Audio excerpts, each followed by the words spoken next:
សូមជម្រាបសួរនិងស្វាគមន៍មកកាន់ប្រិយមិត្តអ្នកស្ដាប់ជាទីមេត្រីថ្ងៃនេះយើងមកជួបជាមួយនឹងការនិទានរឿងរបស់បាសីទេពជាបន្តទៀតហើយនៅក្នុងសាច់រឿងនេះខ្ញុំនឹងនាំអ្នកទាំងអស់គ្នាទៅស្ដាប់អំពីសាច់រឿងរបស់អាចារ្យភ្លុកម្នាក់ដែលចិញ្ចឹមពពួកខ្មោចនិងពពួកព្រាយផ្សេងៗចង់ដឹងថាតើសាច់រឿងនេះមានភាពរន្ធត់នឹងរឿងគួរឲ្យខ្លាចយ៉ាងណានោះសូមប្រិយមិត្តជួយទៅស្ដាប់ជាមួយនឹងខ្ញុំបាទបាសីទេពទាំងអស់គ្នាមុននឹងស្ដាប់សាច់រឿងនេះសូមប្រិយមិត្តជួយចុច like និង subscribe ឲ្យខ្ញុំបាទម្នាក់មួយផងដើម្បីជាកម្លាំងចិត្តនៅក្នុងការផលិតមាតិកាជាបន្តទៀតខ្ញុំបាទសូមអរគុណទុកជាមុនកំណត់ត្រាទី94អាចារ្យភ្លុកចិញ្ចឹមខ្មោច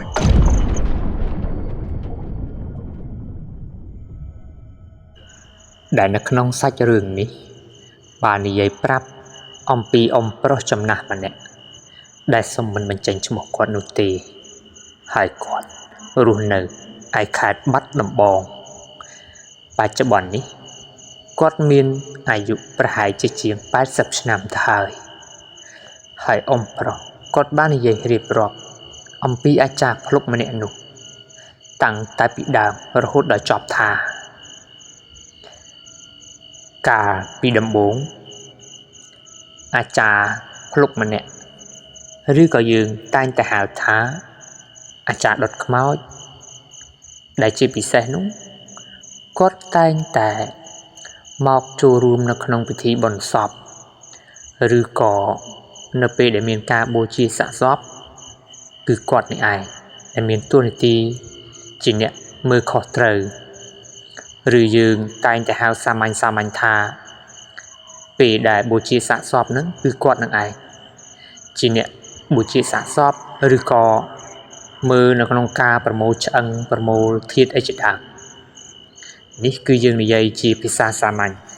ប៉ុន្តែភាសាជ្រាលជ្រៅជាងនេះខ្ញុំក៏មិនសូវដឹងដែរថាគេប្រើភាសាអ្វីខ្លះចំពោះអាចារ្យភ្លុកប៉ុន្តែអាចារ្យភ្លុកហើយនិងអាចារ្យដុតខ្មោចបើគិតទៅប្រហែលជាបុគ្គលតែមួយទេគ្រាន់តែថាគេតាំងឈ្មោះឲ្យបើសិនជាខ្ញុំនិយាយទៅខុសឬក៏ត្រូវយ៉ាងណានោះសូមប្រិយមិត្តអធិស្ឋានផងគាត់និយាយថាអាចារ្យភ្លុកនោះឈ្មោះថាតាកុយហើយតាកុយគាត់មានកូនចំនួន2នាក់ហើយកូនស្រីរបស់គាត់ទាំង2នាក់នោះគឺម្នាក់មានប្តីរួចទៅហើយប៉ុន្តែគាត់អត់បានរស់នៅជាមួយនឹងប្រពន្ធកូនរបស់គាត់នោះទេចាប់តាំងតែពីគាត់នឹងធ្វើជាអាចារ្យភ្លុកមកឬក៏ជាអាចារ្យដុតខ្មោចនោះគាត់តែងតែមករស់នៅក្នុងផ្ទះរបស់គាត់មួយហ្នឹងដែលនៅឯខាងជើងចំការរបស់គាត់គឺយើងអាចនិយាយបានថាជាផ្ទះឬក៏ជាខ្ទមក៏បានដែរព្រោះអីគាត់នៅក្នុងផ្ទះនោះផ្ទះដែលគាត់ធ្វើហ្នឹងមិនមែនធំដូចផ្ទះដែលយើងរស់នៅជួបជុំគ្រួសារឡើយគឺផ្ទះហ្នឹងប្រមាណជា4ម៉ែត្របណ្ដោយត្រឹមតែ6ម៉ែត្រតែប៉ុណ្ណោះដែលសាងសង់ឡើងអំពីឈើហើយនៅក្នុងផ្ទះដែលគាត់រស់នៅគឺគាត់នៅតែម្នាក់ឯងទេពេលដែលព្រឹកឬក៏ល្ងាចហ្នឹងគឺកូនប្រសាររបស់គាត់ហ្នឹងតែងតែយកបាយមកជូនយកបាយមកឲ្យឪពុកក្មេកគឺជារៀងរាល់ថ្ងៃតែម្ដងហើយគាត់និយាយថាតាកុយគឺគាត់តែងតែទៅដុតសពឬក៏បូជាសាកសពហ្នឹងភាគច្រើនហ្នឹងគឺនៅពេលយប់ហើយគាត់តែងតែជួបអស់ហើយមិនថាពួកអមនុស្សឬក៏ពួកវិញ្ញាណខ្មោចព្រាយបិសាចផ្សេងប៉ុន្តែតាកុយមិនខ្លាចឡើយព្រោះថាគាត់ធ្លាប់ហែលឆ្អែតអស់ហើយការជួបប្រទះទៅជាមួយនឹងវិញ្ញាណហើយពេលខ្លះពួកវិញ្ញាណខ្មោចអស់ទាំងនោះមានតែខ្លាចអាចារ្យភ្លុកកុយនេះទៅវិញទេដោយសារតែគាត់អាចចិញ្ចឹមពួកព្រាយពួកខ្មោចបានមើលទៅ មុនវិជាការឬក៏អាគមរបស់គាត់ពិតជាមិនធម្មតាទេបើមិនដូច្នោះទេគាត់មិនអាចមានសមត្ថភាពនៅក្នុងការគ្រប់គ្រងឬក៏ឃុំគ្រងពួកវិញ្ញាណអាក្រក់អស់ទាំងនេះបាននោះទេគាត់មានទាំងពួកវិញ្ញាណខ្មោចមានទាំងពួកកូនក្រក់ហើយនឹងប្រលឹងខ្មោចផ្សេងមានទាំងខ្មោចតៃហោងហើយនឹងពួកព្រាយច្រើនណាស់ដែលនៅលើអាសនៈរបស់គាត់ដែលមើលទៅពិតជាគួរឲ្យខ្លាចមិនមែនជាអាសនៈធម្មតាហើយក៏មិនមែនជាអាសនៈសម្រាប់អ្នកកាន់ធម៌កាន់អាឡើយសូម្បីតែយើងជាមនុស្សធម្មតាសម្លឹងមើលទៅក៏ឃើញថាអាសនៈរបស់គាត់នេះគួរឲ្យខ្លាចនិងបះរោមតែម្ដងបើនិយាយភាសាសាមញ្ញគេហៅថាគ្រាន់តែឃើញក៏ចង់បះសក់ដែរនេះគាត់និយាយលើកឡើងពីអាចារ្យភ្លុកកុយនោះឯងហើយចាប់តាំងពីគាត់នឹងធ្វើជាអាចារ្យភ្លុកមកគឺមិនដែលទៅហូបបាយនៅផ្ទះទេតែងតែសំងំនៅក្នុងផ្ទះដែលនៅនឹងចំការរបស់គាត់នោះឯងអស់រយៈពេលរាប់ឆ្នាំហើយនៅថ្ងៃមួយដែលអាចារ្យភ្លុកកុយបានធ្លាក់ខ្លួនឈឺដែលមិនដឹងអំពីមូលហេតុសោះស្រាប់តែនៅសុកអាចារ្យភ្លុកកុយក៏បានធ្លាក់ខ្លួនឈឺមួយរំពេចតែម្ដងដោយកូននិងប្រពន្ធអត់ដឹងពីមូលហេតុទេថាតើអាចារ្យភ្លុកកើតអ្វីឲ្យប្រកាសនៅពេលដែលកូនប្រសាររបស់គាត់បានយកបាយយកសម្លទៅជូនគាត់នៅព្រឹកដែលគាត់កំពុងតែមិនស្រួលខ្លួនឈឺថ្ងៃដំបូងនោះហើយគាត់នឹងក៏បានដើរមកប្រាប់កូនប្រសាររបស់គាត់ព្រោះថាគាត់នឹងមិនទាន់ឈឺធ្ងន់ធ្ងរនៅឡើយទេហើយពេលដែលគាត់ដើរដោះអាវមកនោះរូបរាងកាយរបស់គាត់ពោពេញទៅដោយសាក់ពេញខ្លួនតែម្ដងហើយចាប់ផ្ដើមស្គមរីងរៃបន្តិចម្ដងព្រោះថាគាត់ពេលខ្លះមិនបានហូបបាយហូបទឹកទេពេលដែលបាយសម្លកូនប្រសាគាត់យកទៅគាត់អាចចាក់ចោលឬក៏ចេះចោលពេលខ្លះគាត់មិនបានហូបឡើយពេលនោះកូនប្រសារបស់គាត់ក៏បានយកបាយមកឲ្យជូនពេលដែលគាត់នឹងកំពុងតែឈឺគេក៏បាននិយាយថាពុកឆាប់ចេញមកយកបាយយកសម្លមកពុកខ្ញុំប្រញាប់ទៅវិញព្រោះខ្ញុំប្រញាប់ទៅចំការមេឃថ្ងៃណាស់ហើយនៅពេលដែលឮកូនប្រសានិយាយដូច្នេះអាចារ្យភ្លុកកុយក៏បានដើរចេញមកទាំងកំហឹងហើយទឹកមុខខឹងក្រោធជាមួយនឹងកូនប្រសារបស់គាត់ដោយសម្លក់សម្លឹងនៅពេលដែលកូនប្រសារបស់គាត់ងើយមុខឡើងមកគេបាននិយាយថាលបលយោភ្ញាក់ឲ្យព្រឺតស្មានតែខ្មោចតើនេះហេតុអ្វីក៏លោកពុកក្មេកដោះអាវទៅរូបរាងកាយគួរឲ្យខ្លាចម្ល៉េះស្រាប់តែអាចារ្យភ្លុកនោះបានតបពាក្យសម្ដីថាយ៉ាអាកូនប្រសាឆ្លើយឆាប់យកបាយនេះចេះចោលទៅអញមិនស៊ីទេឯងយកបាយមកហូបឲ្យអញស៊ីរាល់ថ្ងៃនេះស៊ីមិនកើតសោះហើយថ្ងៃនេះអញមិនស្រួលខ្លួនទេឯងឆាប់នាំប្រពន្ធកូនរបស់អញមកមើលអញផងឮដែរទេនៅពេលនោះកូនប្រសាក៏មានចិត្តខឹងជើឆាប់បន្តិចដែរហើយក៏បាននិយាយពាក្យសម្ដីដែលមិនគួរនិយាយទៅកាន់លោកឪពុកក្មេកដែលជាអាចារ្យភ្លុកនោះគេបាននិយាយថាណែពុកបើថាពុកមិនហូបបាយដែលខ្ញុំខំយកមកឲ្យទេពុកយកបាយនេះចេះឲ្យឆ្កែស៊ីទៅណាមិនបាច់ទុកទេបើគង់តែមិនហូបដដែលនោះពេលដែលឮកូនប្រសានិយាយដូច្នេះអាចារ្យភ្លុកកុយខឹងពេកក៏យកថាសបាយដែលកូនប្រសាខំលើកមកនោះចេះចោលទៅដីពិតប្រាកដមែនដូចមាត់ដែលកូនប្រសានិយាយ ពេលនោះកូនប្រសាររបស់គាត់ក៏បានធ្លុយមាត់ថាលបលយូននេះខំកាន់មកពីចម្ងាយឆ្ងាយធ្ងន់សឹងស្លាប់បែរជាជះបាយសម្លចោលយ៉ាប់មែនខ្ញុំហេតុអ្វីក៏មានពុកក្មេកយ៉ាងដូចនេះទៅវិញខ្ញុំទៅវិញហើយពុកមិនពិសាបាយក៏ហេតុតែចោះហេតុអ្វីក៏ចាំបាច់ជះបាយចោលគ្រាន់តែខ្ញុំនិយាយប៉ុណ្ណឹងសោះពេលនោះអាចារ្យភ្លុកនោះក៏បានដេញកូនប្រសាឲ្យត្រឡប់ទៅផ្ទះហើយឲ្យទៅហៅប្រពន្ធកូនមកមើលគាត់ព្រោះថាគាត់មិនស្រួលខ្លួនទេពេលនោះកូនប្រសាក៏បានតបយ៉ាងខ្លីថាបាទចាំខ្ញុំប្រាប់ឲ្យពីប្រាប់តែប៉ុណ្ណឹងហើយគេ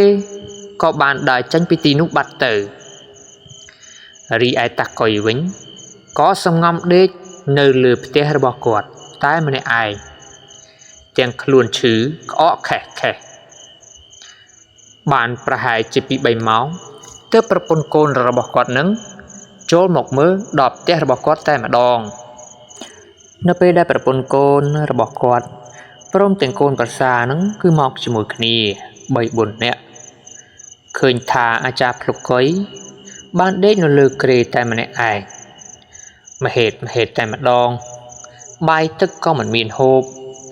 ហើយនំចំណីអ្វីនឹងក៏គ្មានដែរ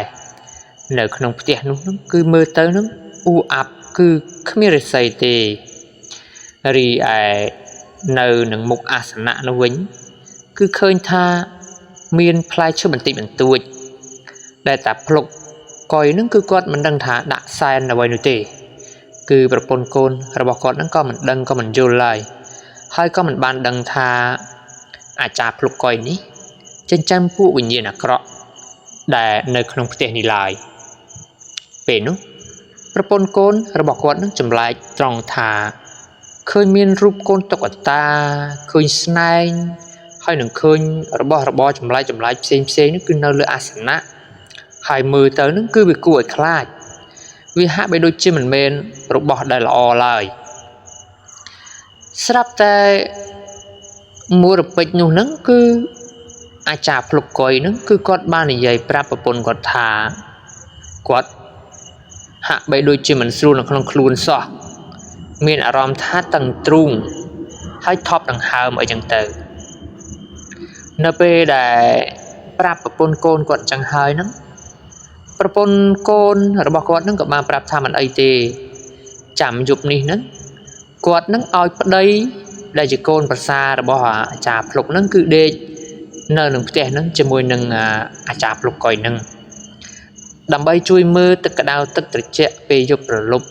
ខ្លាចថាមានបញ្ហាអីទៅហ្នឹងបានកូនប្រសាជាអ្នកជួយអញ្ចឹងទៅលុះដល់ពេលនិយាយគ្នារួចស្រេចហើយហ្នឹងកូនប្រសារបស់អាចារ្យភ្លុកកុយដែលជាប្តីរបស់កូនគាត់ហ្នឹងក៏បាននិយាយទាំងខឹងថាគាត់ហ្នឹងមិនសូវចង់ដេកនៅទីនេះប៉ុន្មានទេដោយសារតែកាលពីព្រឹកមិញហ្នឹងគឺឪក្មេករបស់គាត់ហ្នឹងបានជះបាយសម្លចោលដែលគេហ្នឹងខំកាន់មកពីផ្ទះមកតម្រាំតែដល់ហ្នឹងគឺធ្ងន់ណាស់ហើយរាល់ថ្ងៃទៀតផងបើមិនអរគុណទេក៏មិនចាំបាច់ស្ដីបន្ទោសគាត់ដែរព្រោះថាគាត់ហ្នឹងខំយកបាយសម្លមកជូនរាល់ថ្ងៃតែម្ដងគ្មានលួសមួយថ្ងៃទេពេលនោះប្រពន្ធហ្នឹងក៏បាននិយាយថាមិនអីទេពេលដែលគាត់ឈឺហ្នឹងគាត់តែងតែមានអារម្មណ៍ឆេវឆាវតែអញ្ចឹងរួចហើយប្តីរបស់គាត់ហ្នឹងក៏បាននិយាយថាគាត់មិនប្រកាន់ទេមិនអីទេអញ្ចឹងយប់ហ្នឹងគេនឹងដេកនៅផ្ទះនេះដើម្បីដេកមើលអាការៈឪពុកក្មេករបស់គាត់ហ្នឹងថាតើវាយ៉ាងម៉េចហើយនឹងបានជួយមើលគាត់ហ្នឹងពេលដែលគាត់ត្រូវការទឹកក្តៅទឹកត្រជាក់ឬក៏ជូនទៅបត់ដៃបត់ជើងអញ្ចឹងទៅលុះពេលដែលយប់ហ្នឹងចូលមកដល់យប់ដំបូងដែលអាចារ្យភ្លុកហ្នឹងគាត់ចាប់ផ្ដើមឈឺធ្ងន់ហើយយប់នោះក៏ជាយប់ដែលវិញ្ញាណដែលអាចារ្យភ្លុកហ្នឹងចិញ្ចឹមនៅលើអាសនៈហ្នឹងគឺចាប់ផ្ដើមចេញមកតែម្ដងព្រោះដោយសារតែអាចារ្យភ្លុកកុយគាត់បានធ្លាក់ខ្លួនឈឺហើយគាត់ហ្នឹង ក៏យើងតែងតែនិយាយថាខ្សោយធម៌ពលនៅក្នុងការគ្រប់គ្រងពួកវិញ្ញាណអាក្រក់ទាំងអស់នោះតែកាលណាយើងខ្សោយនៅក្នុងការគ្រប់គ្រងវាហើយពួកវិញ្ញាណអាក្រក់ឬក៏យើងតែងតែនិយាយថាពួកវិញ្ញាណបិសាចដែលយើងធ្លាប់គ្រប់គ្រងវានោះវានឹងវិលត្រឡប់មកវាសន្ធប់ឬក៏គេហៅថាវាត្រឡប់មកស៊ីម្ចាស់ដើមវិញព្រោះថាម្ចាស់ដើមអស់សមត្ថភាពឬក៏អស់កម្លាំងនៅក្នុងការគ្រប់គ្រងវានេះគឺជាអ្វីដែលគាត់បាននិយាយប្រាប់ថាពួកប្រាវិជាមុនខ្មៅគ្រប់គ្រងពួកវិញ្ញាណអាក្រក់បើកាលណាអស់កម្លាំងនៅក្នុងការគ្រប់គ្រងវាហើយឬក៏គ្រប់គ្រងវាលែងបាននោះវានឹងវាត្រឡប់បកក្បាលមកខាងម្ចាស់ឯងវិញប្រៀបបីដូចជាឆ្កែឆ្កួតអញ្ចឹង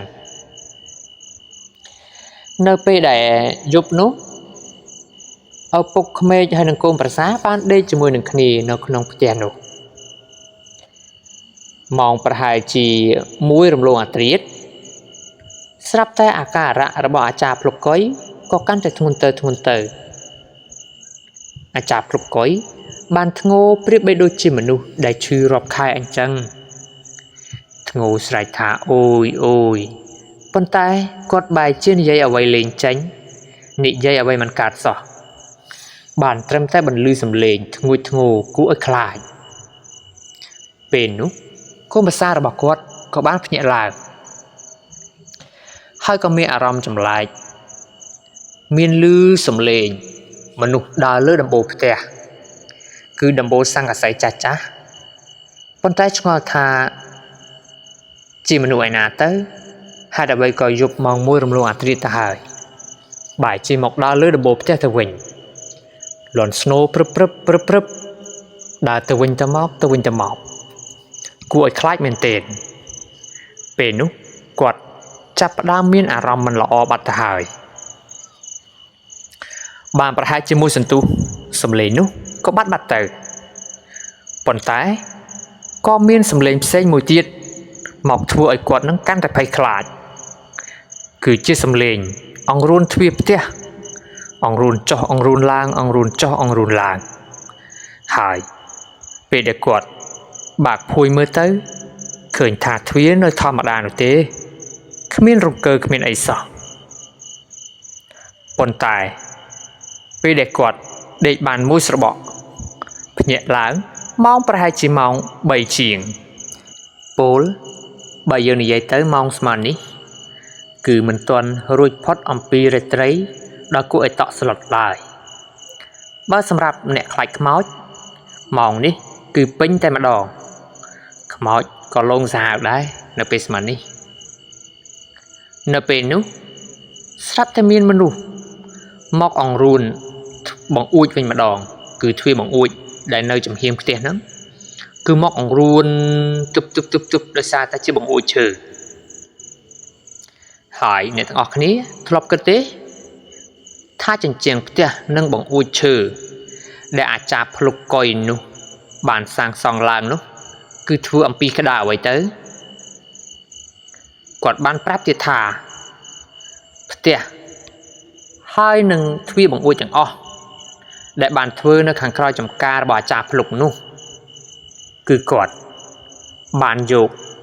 ធ្វើមកពីក្តារមឈូសសាកសពនៅពេលនោះស្រាប់តែមានសំឡេង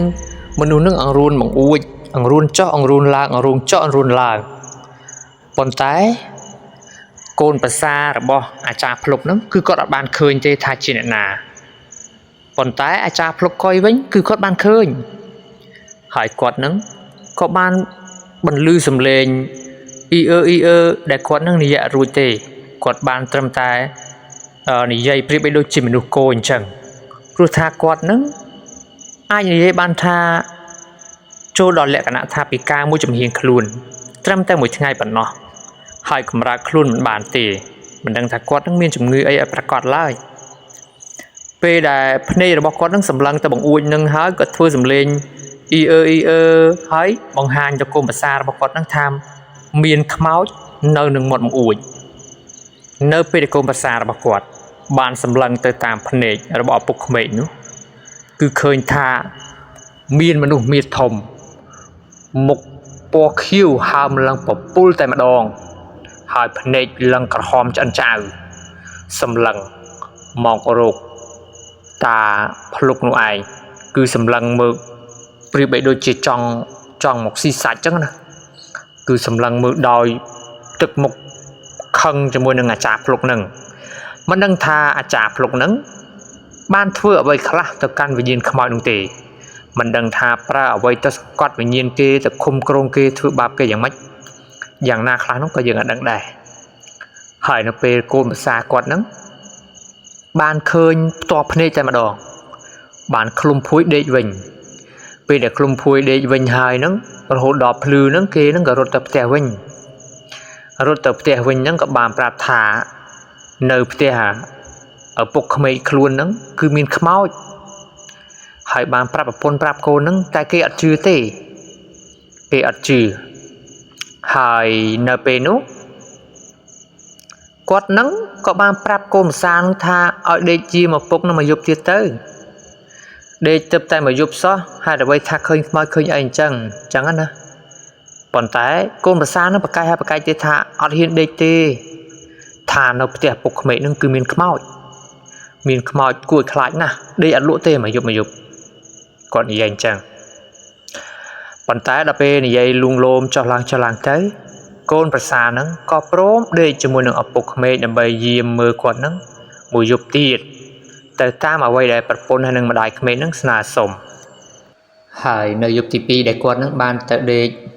ដើម្បីជួយមើលថែឪពុកក្មេករបស់គាត់ដែលកំពុងតែឈឺនឹងយប់ហ្នឹងគឺគាត់ដេកអត់លក់ទេគាត់ដេកចេះតែរសាប់រសល់អារម្មណ៍របស់គាត់នឹងចេះតែនឹកស្រមៃដល់យប់ម្សិលមិញថាមានរឿងអ្វីខ្លះកើតឡើងចឹងណាគឺពេលដែលគាត់បិទភ្នែកទៅគាត់ថាឃើញតែមនុស្សដែលឈោពីមុខបង្អួចហ្នឹងគឺជាខ្មោចហ្នឹងណាឈោមុខបង្អួចហ្នឹងគឺបិទភ្នែកទៅឃើញតែម្ដងលុះដល់ពេលគាត់នឹងខំតាំងអារម្មណ៍តាំងចិត្តរហូតដល់គាត់ដេកលក់ដល់ទៅពេលកូនប្រសាតាភ្លុកនឹងគាត់ដេកលក់ទៅគាត់ក៏ភ្ញាក់វិញប្រហែលជាម៉ោង1រំលងអាត្រៀតនឹងទៀតប៉ុន្តែនៅពេលដែលគាត់ភ្ញាក់ដឹងខ្លួននឹងគឺរាងកាយរបស់គាត់នឹងស្រាប់តែកម្រើកមិនរួចតែម្ដងដែលយើងតែងតែនិយាយថាខ្មោចសង្កត់ហ្នឹងណាបាទខ្មោចសង្កត់ឬក៏យើងអាចនិយាយម្យ៉ាងទៀតថាជាអាការៈមួយដែលពេលដែលមានវិញ្ញាណអ្វីមួយមកសង្កត់យើងពីលើហ្នឹងគឺយើងកម្រើកអត់រួចទេចឹងហើយកម្រើកក៏មិនរួចនិយាយក៏អត់កើតដែរបាទហើយដល់ពេលគាត់ក្រសែភ្នែករបស់គាត់ហ្នឹងបានងាកទៅរកឪពុកក្មេករបស់គាត់ដែលកំពុងតែដេកសម្រាកលើគ្រែហើយឪពុកក្មេករបស់គាត់ដែលជាអាចារ្យភ្លុកហ្នឹងក៏ស្រែកសំឡេងធ្ងួចធ្ងរដូចពីយប់សម័យដូចគ្នាប៉ុន្តែលើកនេះគឺកូនប្រសារបស់អាចារ្យភ្លុកហ្នឹងគឺបានឃើញមនុស្សគេហៅថាមនុស្សមាធំឬក៏ជាខ្មោចនឹងឯងបាទជាស្រ័យមិនមែនជាមនុស្សទេដែលគេហៅថាជាវិញ្ញាណខ្មោចដែលអាចារ្យភ្លុកហ្នឹងចិញ្ចឹមមកជាយូរណាស់មកហើយប៉ុន្តែអាចារ្យភ្លុកហ្នឹងបានធ្លាក់ខ្លួនឈឺហើយក៏អស់កម្លាំងធម៌ពលគេហៅថាមន្តអាគមដែលគាត់បានរៀនចេះហ្នឹងគឺវាខ្សោយថមថយទៅតាមហ្នឹងរួចហើយពួកវិញ្ញាណខ្មោចហ្នឹងក៏បានអង្គុយពីលើតាភ្លុកហ្នឹងតែម្ដងហើយលៀនអណ្ដាតវែងលក្ខណៈថាលិតមុខលិតមាត់តាភ្លុកហ្នឹងបាទគឺសង្កត់ពីលើតាភ្លុកហ្នឹងតែម្ដងហើយដល់តែពេលកូនភាសាគាត់ហ្នឹងកម្រើកដៃកម្រើកជើងអត់រួចរហូតដល់នាទីចុងក្រោយហ្នឹងគឺគាត់បានសន្លប់បាត់ស្មារតីដោយសារតែគាត់ហ្នឹងភ័យពេកបាទឃើញរូបភាពអាក្រក់ហើយគួរខ្លាចនៅពេលដែលគាត់សន្លប់បាត់ស្មារតីពេលដែលភ្ញាក់ឡើងហ្នឹងគាត់ហ្នឹងក៏បានស្ទុះស្ទារត់ចេញពីផ្ទះឪពុកក្មេករបស់គាត់ដោយមិនបានគិតពីឪពុកក្មេកទេបាទមិនបានមើលថាឪពុកហ្នឹងយ៉ាងម៉េចយ៉ាងម៉ាហើយក៏គាត់អត់បានមើលដែរដោយសារតែគាត់នឹងមានអារម្មណ៍ភ័យភិតនៅរឿងយំដែលគាត់បានឃើញរួចហើយក៏រត់ទៅប្រាប់ប្រពន្ធរត់ទៅប្រាប់ម្ដាយក្មេកទៀតនៅពេលនោះក៏ពួកគាត់មិនអស់ចិត្តក៏នាំគ្នាទៅរកព្រះសង្ឃហើយនិមន្តព្រះសង្ឃមកឲ្យជួយមើលនៅផ្ទះឪពុកហ្នឹងយ៉ាងម៉េចចេះតែឃើញរឿងចម្លែកហើយកូនប្រសានចេះតែថាឃើញវិញ្ញាណឃើញខ្មោចឃើញព្រាយឃើញបិសាចអីចឹងទៅ bà khơi rương chầm lay ấy chẳng thể hỏi về đại bệ song on nút chôn một đò bia à cha pluk coi phím về nút bệ song có ban sầm lăng mơ nâu nông bạ đại bia có khơi miền cái hào thả hưng cần lại để đặt bỏ bọp sen bỏ à cha pluk coi nâng bà để dương tay thao thà cần lại asana nữa nè bà hỏi asana nó cứ po pin cho đôi là bọp sen mình được chỉ cồn tóc ta bà mình đang thà chỉ là bỏ về khác đi đã chạp lục coi những cứ bám sai xóm mà cứ rập khai nam thôi miền tiền là bỏ để mình đại khơi còn miền đại còn thế rồi bỏ ní sắp tới chỉ là bỏ để chỉ là bỏ để thui bắp nè đợt tây lần ngủ ngất tì để xa tại chạp lục ní cứ pe đã để na một chua quạt ở thui rừng cứ quạt tay thuiទាំងអស់chỉ vì thế nó cứ đạm quan kì thui bắp kì khang lần ngủ ngất được bàដូចនេះហើយព្រះសង្ឃក៏បានបង្គាប់ឲ្យកូនប្រសាររបស់គាត់ព្រមទាំងប្តីប្រពន្ធព្រមទាំងប្រពន្ធកូនរបស់គាត់ហ្នឹងឲ្យចេញមកខាងក្រៅផ្ទះបន្តិចមកជួបគាត់មានរឿងប្រាប់ចឹងតែព្រះសង្ឃអង្គនោះបានប្រាប់ថាឲ្យយករបស់របរទាំងអស់ដែលនៅលើអាសនៈនេះរបស់អាចារ្យព្រឹកកុយហ្នឹងគឺដុតចោលភ្លាមទៅដុតចោលក្នុងភ្នក់ភ្លើងទាំងអស់គឺរុំកណាត់ជាមួយគ្នាហើយយកទៅដុតចោលទើបអាចារ្យព្រឹកនេះអាចជាពីជំងឺបានប៉ុន្តែអាចារ្យព្រឹកកុយជាពីជំងឺប៉ុន្តែมันអាចគេចផុតពីសេចក្តីស្លាប់បានទេគឺព្រះសង្ឃបាននិយាយអញ្ចឹងហើយកូនហើយនឹងកូនភាសានិងប្រពន្ធហ្នឹងគាត់បានសួរថាតើមូលហេតុអ្វីបានជាឲ្យយករបស់របរនៅលើហឹងអាសនៈនេះយកទៅដុតអញ្ចឹងហើយព្រះសង្ឃក៏បានតបឲ្យมันយ៉ាងខ្លីថាដោយសារតែប្តីរបស់ញោមបានប្រព្រឹត្តអំពើបាបច្រើនណាស់ហើយចិញ្ចឹមនៅពួកវិញ្ញាណអាក្រក់ដែលធ្វើបាបគេឃុំគ្រងគេនិងធ្វើបាបវិញ្ញាណរបស់គេនៅពេលណាដែលអាចចាប់លុកនេះធ្លាក់ខ្លួនឈឺអស់កម្លាំងនៅក្នុងការគ្រប់គ្រងខ្សោយធម៌ពលដែលយើងតែងតែនិយាយថាអាគមដែលគាត់បានរៀននោះគឺវាសាបហើយវាខ្សោយដោយសារតែគាត់នឹងមិនបានសែនព្រេនឬក៏មិនបានអុជធូបមិនបានតន្ទិញនៅមន្តអាគមដែលគាត់បានរៀនចេះនោះទើបធ្វើឲ្យពួកវិញ្ញាណទាំងអស់នោះវាត្រឡប់មកស៊ីម្ចាស់ដើមវិញព្រះសង្ឃបានមានសង្ឃរិកាអញ្ចឹងរួចហើយកូនពេលដែលលឺដូច្នេះក៏បានប្រមូលរបស់របរយកទៅដុតទៅតាមបង្គាប់របស់ព្រះសង្ឃហ្នឹងនៅពេលដែលយកទៅដុតហើយហ្នឹងរបស់របរអស់ទាំងនោះគឺចំណាយពេលយូរមែនទែនតម្រុំទៅដុតឆេះអស់ពេលដុតឆេះអស់ហើយស្រាប់តែស្អែកព្រឹកឡើងអាការៈរបស់អាចារ្យគ្រប់ហ្នឹងគឺចាប់ផ្ដើមឈឺស្រាលបន្តិចម្ដងរហូតបាន7ថ្ងៃគឺអាចារ្យព្រឹកកុយនោះគឺបានចំណាយពេលជាមួយនឹងគ្រូសាហូបបាយគឺនិយាយលេងជាមួយនឹងគ្រូសាបាទគឺអាចនិយាយបានវិញប៉ុន្តែចូលដល់ថ្ងៃទី8អាចារ្យព្រឹកកុយនោះក៏បានដេកស្លាប់តែម្នាក់ឯងទៅដោយសារតែដល់ថ្ងៃអវសានរបស់គាត់អញ្ចឹងទៅតាមដែលអ្វីដែលព្រះសង្ឃបាននិយាយគឺដល់ពេលកំណត់ដែលគាត់ត្រូវសងនៅអំពើបាបដែលគាត់បានធ្វើទៅលើអ្នកដទៃដូចជាប្រើអំពើមុនខ្មៅដាក់អំពើធ្វើឲ្យអ្នកដទៃឈឺចុកចាប់ដោយប្រការណាមួយហើយសាច់រឿងនេះគឺភាគច្រើនតែងតែកើតឡើងចំពោះបងប្អូនយើងអ្នកដែលនៅខាងឯស្រុកស្រែជនបទជាពិសេសនោះគឺនៅភូមិភាគខាងជើងខេត្តបន្ទាយមានជ័យរបស់យើងគឺសម្បូរដូចគ្នាបងប្អូនសម្បូរខាងដាក់អំពាន់អំពើគឺមានច្រើនសពបែបយ៉ាងណាស់ដែលយើងនឹកស្មានមិនដល់ហើយអ្នកខ្លះក៏មិនជឿប៉ុន្តែអ្នកដែលគាត់ធ្លាប់ជឿសុទ្ធតែគាត់នឹងគឺធ្លាប់ឆ្លងកាត់និងជួបមកហើយរឿងបែបនេះបើយើងមិនជឿទេយើងសូមកុំប្រមាថឲ្យសោះចឹងហើយក្នុងសាច់រឿងនេះគឺមានតែប៉ុណ្្នឹងទេបើសិនជាការអធិប្បាយនៅក្នុងសាច់រឿងមួយនេះមានកំហុសខុសឆ្គងត្រង់កន្លែងណានោះសូមប្រិយមិត្តអធិស្ឋាននិងអភ័យទោសតាមការគូផងដោយខ្ញុំបាទ admin បាត់ស្អីទេយើងរងចាំជួបគ្នានៅសាច់រឿងក្រោយទៀតជាបន្តទៀតពេលនេះខ្ញុំបាទសូមអរគុណសូមគោរពលាជួបគ្នាសាច់រឿងក្រោយ